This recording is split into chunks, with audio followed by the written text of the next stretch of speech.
இன்னைக்கு எங்கள் அப்பா என்ன செம்மையாக திட்டாரா. மாமாவா? ஏன்டி திட்டினாரு? இல்லைடா, அப்பா நம்பரை என் ஃபோனில் நான் சேவ் பண்ணாமல் வச்சுருந்தேனா, அதை பார்த்து என்னை திட்டாரா. ஏன்டி அப்பா நம்பர் கூட சேவ் பண்ணாமல் வச்சுருக்க? அதுக்கு இல்லை மாமா, என் ஃபோனில் ஆம்பளை நம்பர் ஒன்று இருந்தா அது ஓன் நம்பர் மட்டும்தான் மாமா இருக்கணும்.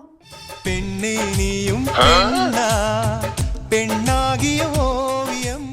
மாமா, அம்மா என்ன பண்ணுறாங்க? எங்கள் அம்மாவாடி உள்ளே சமைச்சிட்டு இருக்காங்க. அது என்னடா உங்கள் அம்மா எங்கள் அம்மான்னு பிரித்து பேசுகிற? அவங்க எனக்கு அத்தை மட்டும் இல்லை, இன்னொரு அம்மா மாதிரி. ரெண்டே ரெண்டு கண்ணா ஒவ்வொன்றும் காவியம். மாமா, எனக்கு இன்னையோட ரீசார்ஜ் முடியுது, என்ன பண்ணுறதுன்னு தெரியல மாமா. அதுக்கு என்னாடி, நாளைக்கு போய் ரீசார்ஜ் பண்ணிக்க வேண்டியதானே? அதுக்காக இல்லை மாமா, இப்போ நான் ரீசார்ஜ் பண்ணுறதா இருந்தால் கடையில் போய் என் நம்பர் சொல்லணும்ல. என் நம்பர் ஒன்றை தவிர வேறு எந்த ஆம்பளை சொல்லி இருக்கக்கூடாது மாமா. அதுக்காக இனிமேல் நீ எனக்கு ரீசார்ஜ் பண்ணி விடுறியா? பிரம்மன் செய்த சாதனை உன்னில் தெரிகிறது. மாமா, நான் உங்களுக்காக ஒரு பாட்டு பாடட்டா?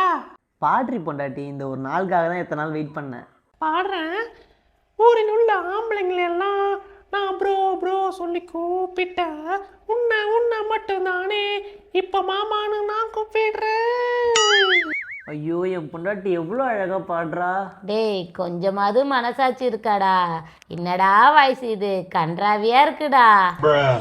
பொண்டாட்டி ஒரே நிமிஷம் நோட் பண்ணிக்கிறேன். அம்மா, உன்கிட்ட எத்தனை சொல்கிறேன், வீடியோ கால் பேசுமா, நடுவில் பேசாதானே, கம்முமா.